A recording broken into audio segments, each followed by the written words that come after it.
Buenas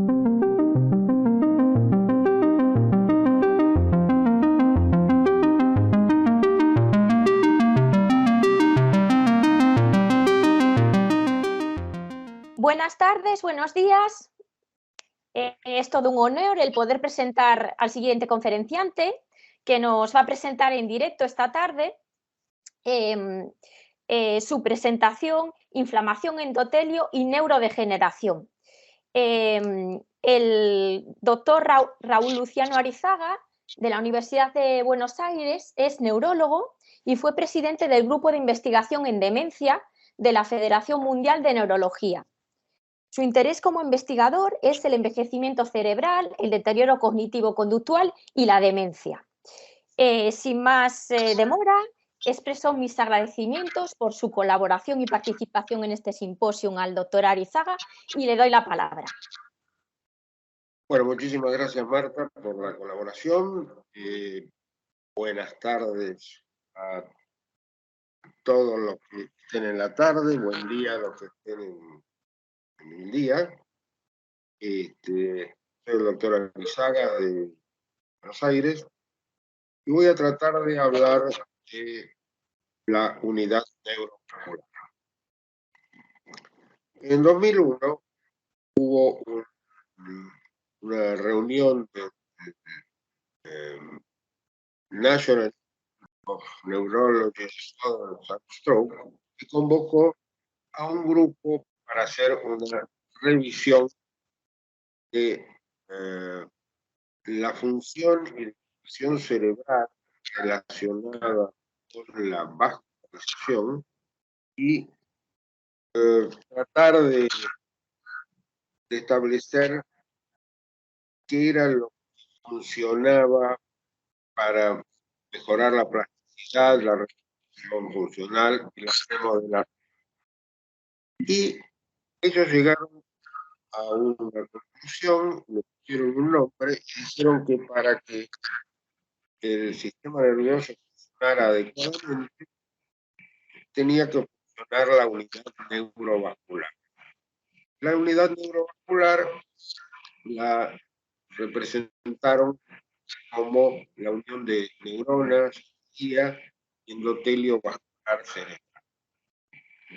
Hay que tener en cuenta que el cerebro representa el 2% del peso de un adulto y sin embargo se lleva el 20% del oxígeno de ese cuerpo, usa el 15% del gasto cardíaco, consume 50 mililitros de sangre cada 100 gramos por minuto, come en ellas 5.6 gramos de glucosa cada 100 minutos, y hay que tener en cuenta que está formado fundamentalmente por lípidos que no sirven mucho como reserva para utilizar, aunque son lípidos que son fundamentalmente la estructura del cerebro.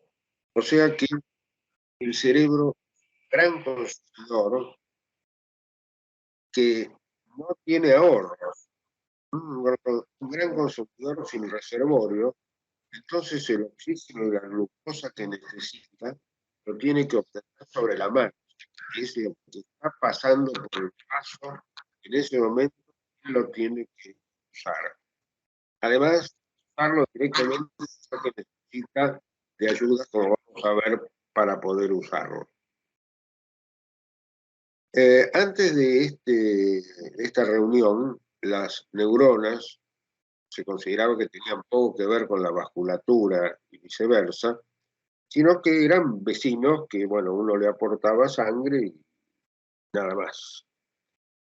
Eso ocurría tanto en las enfermedades neurodegenerativas como en las vasculares, pero a partir de la unidad neurovascular se consideró que había una simbiosis, una interrelación de células nerviosas y vasculares que unas influían en otras, en una interdependencia estructural y funcional que ocurría no solamente en la normalidad, sino en la patología también. Es decir, si hay un déficit en el aporte vascular, puede ser agudo o crónico, agudo es típicamente el accidente cerebrovascular y el crónico es lo que generalmente produce, entre otras alteraciones, pero que son las que a nosotros nos interesan hoy, déficit cognitivo-conductual de origen vascular, pero también déficit cognitivo-conductual de origen degenerativo.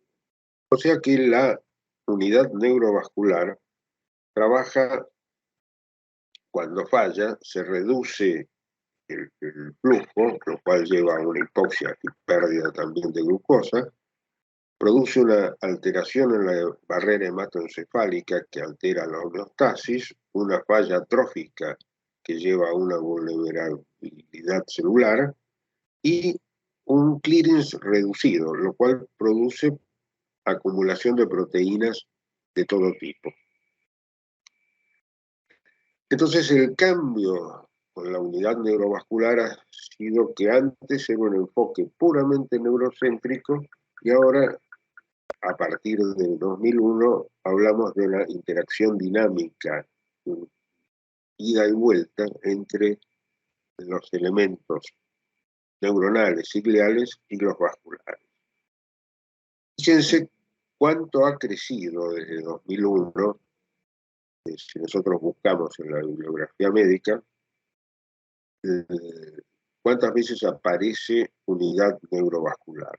Y las pocas veces que aparecía antes de 2001 era para hablar no de esto que estamos hablando nosotros, sino de unidades de terapia intensiva que estaban dedicadas únicamente o fundamentalmente a tratar problemas cerebrales. Esto ha sido el crecimiento de las referencias, la línea superior en lo que hace a trastornos, accidentes cerebrovascular, isquemia o hemorragia, y en la línea inferior en lo que hace a trastornos neurodegenerativos.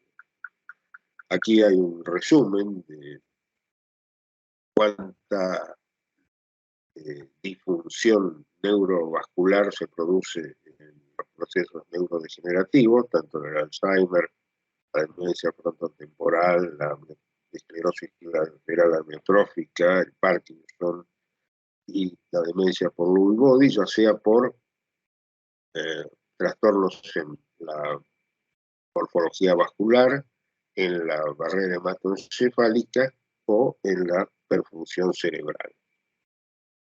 Para dejar claro, así como los políticos no suelen hacer con sus posiciones, yo quiero dejar en claro que yo no creo en la hipótesis amiloide.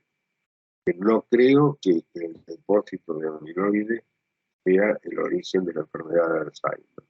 La hipótesis amiloide, justamente resumiéndola, un depósito extracelular de amiloide causa daño neuronal y sináptico por su toxicidad, de ahí produce neurodegeneración y deterioro cognitivo y demencia. Esto sería un poco el cuadro que lo muestra, es decir, por distintos orígenes se produce una agregación de A beta en oligómeros solubles y en placas que llevan a una disfunción sináptica y a neuroinflamación que generan ovillos neurofibrilares, que son los que están compuestos por tau, una disfunción y muerte neuronal, y de ahí un deterioro cognitivo y posterior demencia con placas, ovillos neurofibrilares y neuroinflamación. Si volvemos un poco a cosas que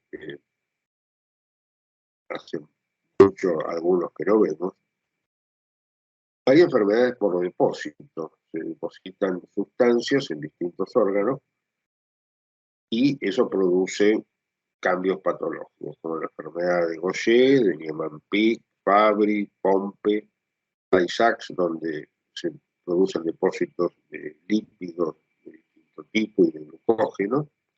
Y también hay enfermedades por depósito de amiloide. Hay unos 30 tipos de amiloides que pueden depositarse patológicamente en distintos lugares del cuerpo, dando distintas alteraciones.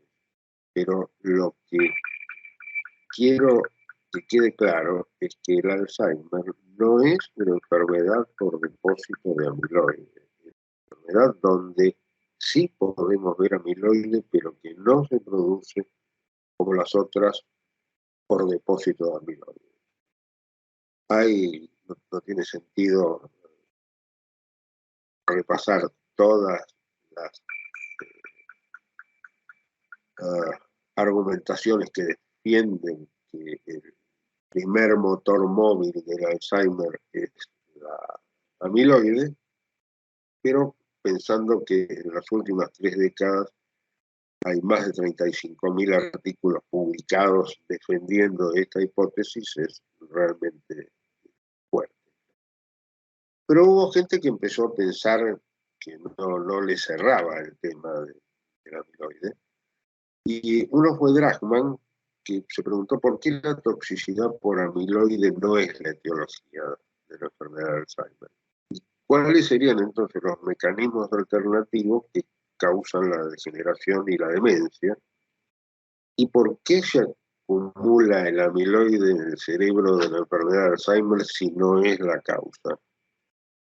La información científica deja claro que sí, la A-beta está asociada con la enfermedad de Alzheimer. Desde el primer momento, cuando Alzheimer lo describió acúmulos de amiloide, placas seniles que todos dicen que las describió Alzheimer, pero en realidad las habían descubierto Oscar Fischer unos años antes. Y la pregunta ¿es la beta la causa principal o es un epifenómeno de la enfermedad de Alzheimer? De ser la causa, si uno lograra modificar la progresión, la acumulación, la circulación, la fijación o la eliminación de A-beta, sería una estrategia muy adecuada para prevenir o tratar la enfermedad de Alzheimer. Pero hemos visto desde hace años que con pruebas desde ratones hasta humanos, podía lograr a lo mejor eliminarse el amiloide de los cerebros de todos, pero los humanos no mejoraban cognitivamente y los ratones seguían perdiéndose en los laberintos igual que antes de que le eliminaran el amiloide. Hay cosas que son notables. Las primeras neuronas y sinapsis que se pierden en las primeras etapas, ocurre esto en hipocampo y en corteza entorrinal, como sabemos todos. Pero las primeras placas amiloides no están ahí, sino que están en regiones frontales, en ganglios basales y otras regiones corticales. Entonces, no es claro cómo placas distantes pueden dañar a neuronas que están ubicadas en hipocampo y corteza entorrinal. Otro tema es que la cantidad de amiloide en el cerebro no está directamente relacionada con el grado de deterioro cognitivo. No hay un efecto dosis dependiente, entre comillas, como está ahí, para la pérdida neuronal y el grado de demencia. Y hay dudas sobre el efecto tóxico del amiloide en el cerebro. Es decir, un patólogo experimentado al cual yo le muestro un corte de cerebro que tiene amiloide en cantidad y le pregunto, ¿dónde estaba este señor cuando murió? ¿En un geriátrico sin poder hacer absolutamente nada? ¿O se murió de un infarto yendo a manejar su empresa? No me lo puede responder. Ni aún la autopsia nos puede dar la situación de cómo estaba ese paciente antes. Hay montones de sujetos con cantidades grandes de A-beta, como las 5 magníficas, las monjas centenarias de Snowdon, que estaban en perfectas condiciones. Hay 1/3 de personas de edad avanzada que tienen en las neuroimágenes cantidades importantes de A-beta. Y entonces, cuando se vio que la demencia y la pérdida neuronal o sináptica no correlacionaban con el número de placas neuríticas, todo esto que veníamos diciendo, hubo alguien que dijo, ah, no, lo que pasa es que son los oligómeros amiloides solubles, estos son tóxicos y estos son los que dañan. Claro, pero ocurre que los oligómeros amiloides no se visualizan ni en vivo ni post-mortem, que los estudios de cultivo de tejido, sí, uno pone cultivo de tejido con oligómeros, el cultivo se perjudica, pero la cantidad de oligómeros amiloides necesario para producir este efecto es mayor que las cantidades fisiológicas que se puede llegar a encontrar. Y también hubo alguien que propuso que era que en realidad esos oligómeros se desprendían de las placas amiloides, cuando en realidad eso no ocurre. Otro artículo muy interesante es el de Rudy Castellani y Mark Smith, que muestran que en realidad la patología del Alzheimer es una respuesta de huésped a insultos de distinto tipo, a inflamaciones, a estrés oxidativo, a eventos ambientales, a lo que sea, y no es producido primariamente por la amiloide. Esto mostraría un poco cómo es lo que piensan Castellani, Perry y Smith. Digamos, la inflamación y el estrés oxidativo producen una disfunción neuronal. La neurona empieza a funcionar mal y por esa razón empieza a acumular por fallas en la barrera hematoencefálica, por fallas, por alteraciones que no podemos conocer, amiloide beta. Y por otro lado, se produce tau. Continuando con la neurona, pasamos a tener un daño estructural que lleva a una pérdida neuronal. Y en tanto, el amiloide se transformó en placas seniles y la tau se transformó en ovillos neurofibrilares. O sea que, sí, en la enfermedad de Alzheimer encontramos placas amiloides, depósitos neurofibrilares de tau y pérdida neuronal. Pero los capítulos de la novela son distintos. Se ha visto también que esto es un trabajo muy nuevo, que muestra que en realidad para estos autores es como si la amiloide apareciera como una especie de defensa ante agresiones. Es decir, aquellos que tienen menos amiloide soluble es como si fueran más susceptibles al daño producido por la enfermedad. Si miramos esto, es muy interesante ver cómo a los 90 años, que estamos acá, a los 90 años, la cantidad de amiloide que encontramos en el cerebro de estos individuos con Alzheimer es casi la misma que encontramos en controles. Estamos hablando de 1359 Alzheimer y 1849 controles, es decir, esto no es estudio pequeño.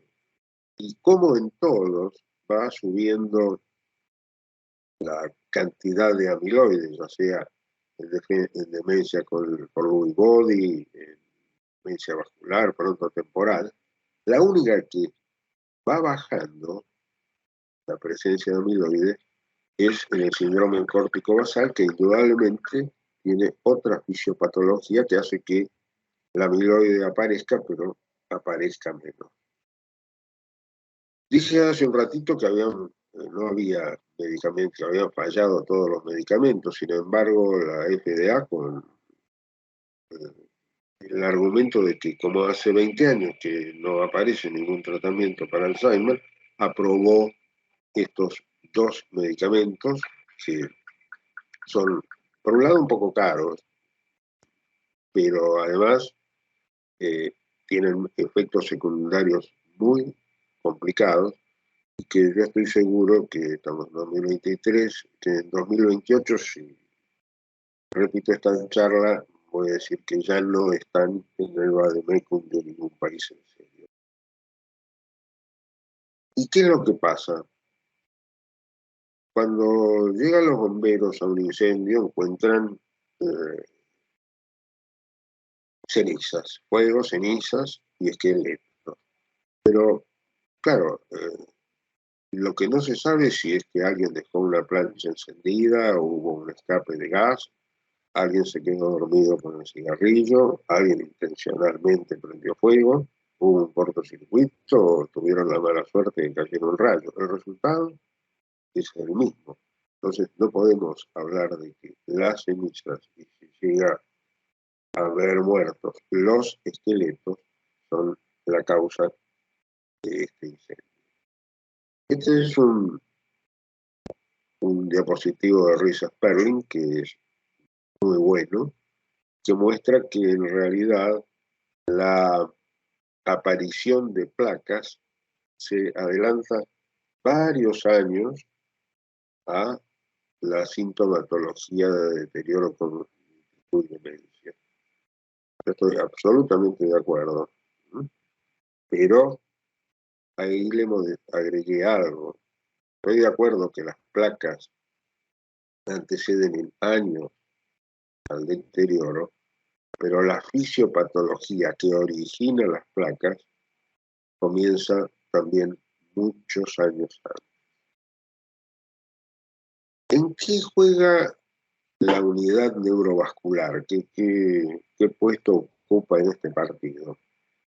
Primero, que es parte fundamental de la barrera hematoencefálica, con las células endoteliales, los pericitos, la lámina basal, los astrocitos, la microglía. Las células endoteliales de la barrera hematoencefálica se distinguen de otras células endoteliales de todo el cuerpo. El endotelio es quizás el órgano de mayor tamaño que tenemos, aunque no se note, está repartido por todos lados. Son mucho más restrictivas para el paso de sustancias que las otras. Y los pericitos, que son los que rodean, como veíamos, a las células endoteliales, tienen una interacción muy importante con la neurona, es decir, reciben información de la neurona que hace que, como son contráctiles, puedan ir regulando en la unidad neurovascular el flujo sanguíneo. Es decir, son para mí componentes centrales de la unidad neurovascular, porque a través de eso que decíamos recién regulan el flujo, intervienen en la angiogénesis, mantienen la barrera hematoencefálica, participan en la neurogénesis adulta, en la neuroprotección, y tienen que ver con el transporte de factores de crecimiento, de tipo endotelial, conectivo, fibroblastos, y de neurotrofinas. La PDNF, que es la más frecuente, el nerve growth factor, que fue el primero de las neurotrofinas que describió Rita Levi-Montalcini, y el factor derivado de la glia. Los otros componentes son los astrocitos. Los astrocitos son los que se encargan de que la neurona, entre comillas, coma. ¿Por qué? Porque apoyan los pies chupadores en los vasos sanguíneos, ahí sobre los pericitos y sobre las células endoteliales, obtienen oxígeno, glucosa y otras sustancias, entre comillas, los mastican y se los dan en la boca a la neurona. La neurona es la rockstar. Va a sacar entradas al cine, va a hacer reservas en los restaurantes, se encarga de llevar el auto al service. Tiene una serie de individuos que hacen todo eso por ello. Y uno de ellos la unidad neurovascular, y el más directo es el astrocito. Acoplan el sistema vascular y el sistema nervioso, unen, como decíamos, las neuronas o los capilares sanguíneos, transportan nutrientes, limpian desechos, mantienen pH, regulan contenido extracelular, previenen el ingreso de sustancias, intervienen en procesos de neurogénesis. Y la microglía, que está ahí al costado, a la espera, la microglía es un macrófago. La microglía no es una célula nerviosa, se dedican a fagocitar microorganismos y desechos neuronales, son parte del sistema inmunitario, no son parte del sistema nervioso, viven en el sistema nervioso, pero tienen un origen mesenquimal. Inducen apoptosis neuronal, participan en la angiogénesis y generan moléculas antiinflamatorias para proteger a las células sanas, pero también inflamatorias para combatir agentes patógenos, para destruir células dañadas, y a veces se equivocan y atacan a células sanas. El otro punto interesante es la sinapsis. La sinapsis, la disfunción sináptica en este otro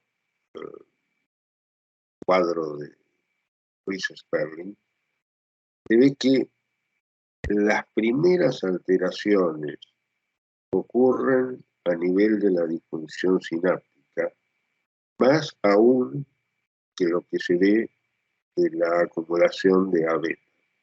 Es muy importante, quizás la sinapsis, fundamentalmente con los trastornos del transporte axonal y con las fallas a nivel de mitocondrias sinápticas, sea el lugar donde primero sufre la neurona la alteración de la unidad neurovascular. Esto tiene que ver también con cosas que tocan lo vascular, pero tocan lo nervioso, como es la apolipoproteína E. Ustedes saben que de acuerdo a cómo nos toque los alelos que nos aportan papá y mamá, la apolipoproteína 4, que tiene 2 alelos de apolipoproteína 4, tiene 16 veces más posibilidades, tiene más números de la rifa, lo cual no quiere decir que la saque, pero tiene muchas más posibilidades, es de predisposición humanitaria. O sea que mecanismos aberrantes, de muy variado origen fisiopatológico, generan disfunción sináptica, o sea, sinaptopatías.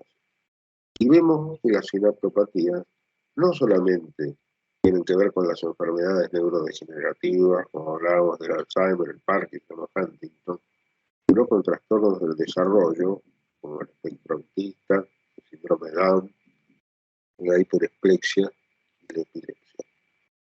Esto es muy importante, estamos con posibilidades de poder ver las alteraciones sinápticas, la densidad sináptica, y estoy seguro que cuando tengamos a disposición esto clínicamente, vamos a ver que la pérdida de densidad sináptica se adelanta mucho a los marcadores de amiloides y a los marcadores de tau. La inflamación que produce neuroinflamación juega un rol muy importante sobre cómo funciona la unidad neurovascular. Y esto puede llegar al sistema nervioso, a la unidad neurovascular, por 2 rutas.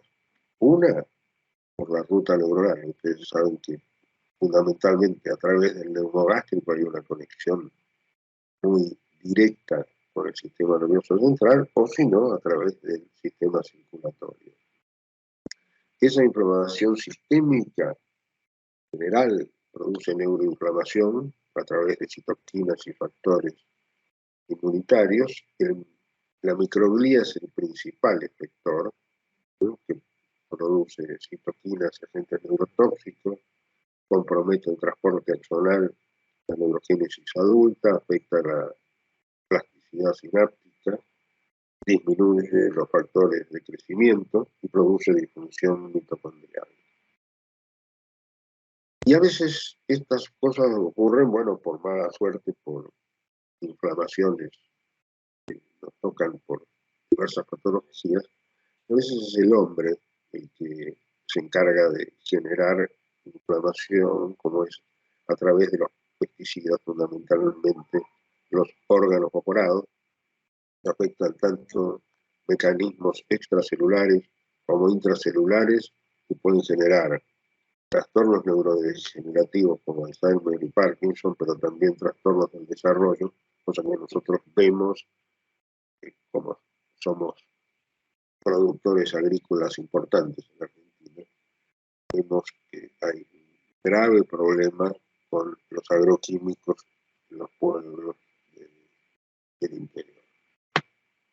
Otro tema que no vamos a entrar demasiado para no extender esto, es la microbiota. La microbiota tiene una influencia notable en la inflamación general del organismo y en la neuroinflamación. Y llegando al final, recordar a los que han trabajado mucho en ver distintas cosas de la relación entre los vasos y el cerebro, aún sin conocer la unidad neurovascular, tenemos que recordar a estas personas, pero fundamentalmente yo quería acordarme de Pío del Río Ortega. Pío del Río Ortega, que nació en 1892 en Valladolid y murió en 1945 en Argentina de un cáncer que él mismo diagnosticó histológicamente con su microscopio, fue el que en 1920, donde había en ese momento 3 elementos en el sistema nervioso, que era la neurona, la astroglía, los astrocitos, y el tercer elemento de Cajal. Y en 1920, con las técnicas argénticas, Pío descubrió que ese tercer elemento, algunos eran oligodendrocitos, los productores de mielina en el sistema nervioso central y periférico, y el otro era la microglía. Y la otra cosa es que Pío, en 1935, o sea, 66 años antes de la reunión del NIH, él describió, llamándolo angiogliona, la unidad neurovascular. Esto es un vaso. Estos son los pies chupadores del astrocito, que toman de la sangre, y otros pies chupadores del astrocito van a la neurona y le dan de comer, como decíamos, le dan de comer en la boca. Es decir, realmente es una maravilla poder leer los artículos de Pío del Río Ortega sobre cuánto imaginaba cuando no había tantos recursos tecnológicos.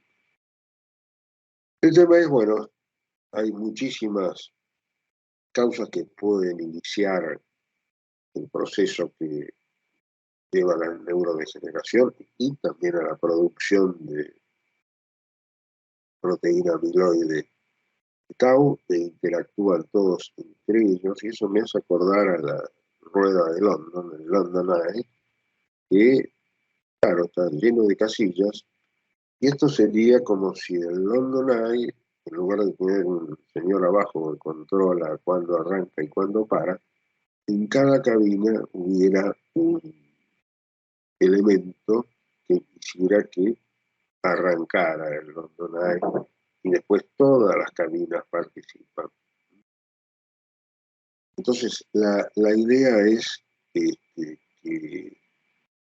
desde 1906 estamos con una teoría. Esto ya lo describió Alzheimer en su primera, en la histología de su primera paciente, Ruth Detter, pero realmente creo que habiendo ocurrido las cosas que han ocurrido cuando Alzheimer lo describió y los otros casos que se describieron luego eran rarezas anatomopatológicas, con el tiempo esa rareza anatomopatológica se ha transformado en un problema de salud pública. Por eso es que yo quiero quedarme con esa idea de que tenemos que cambiar, no seguir insistiendo en lo mismo, no quedarnos en la amiloide que es la causa. No, es parte, sí. Por eso uso esta frase que la pongo siempre y espero en algún momento sacarla y no tener que usarla más. Es una frase de Karl Popper que dice: siempre que una teoría le parezca la única posible, tome esto como un signo de que usted no ha entendido ni la teoría ni el problema que esa teoría intenta resolver. Bueno, quería agradecerles por la paciencia y les dejo, por las dudas que tienen alguna información, les dejo mi correo electrónico. Muchas gracias otra vez. Muchas gracias, doctor Arizaga. Ha sido una excelente presentación. Lamentablemente vamos muy justos de tiempo, no podríamos efectuarle cuestiones ahora, pero sí que, como nos ha dejado su email de contacto, seguramente la audiencia podrá formulárselas directamente a su correo. Nos dicen por aquí, alaban su culminación, ¿no?, metafórica, donde ha mostrado esa metáfora analógica de la rueda gigante. Es una apreciación que nos indican aquí a través del chat. Saben que tendrán disponible a través del canal de YouTube la conferencia completa del doctor Arizaga, al cual le damos las gracias por su excelente ponencia, y podrán visionarla cuantas veces quieran a través de ese canal de YouTube del simposio. Muchas gracias. Bueno, muchísimas gracias, Marta. Gracias por la ayuda inicial por la parte técnica. Y bueno, espero que esto sea, como estoy seguro, un éxito y que sea solamente el primero de muchos que podamos hacer. Gracias. Gracias, muchas gracias por sus deseos y su colaboración.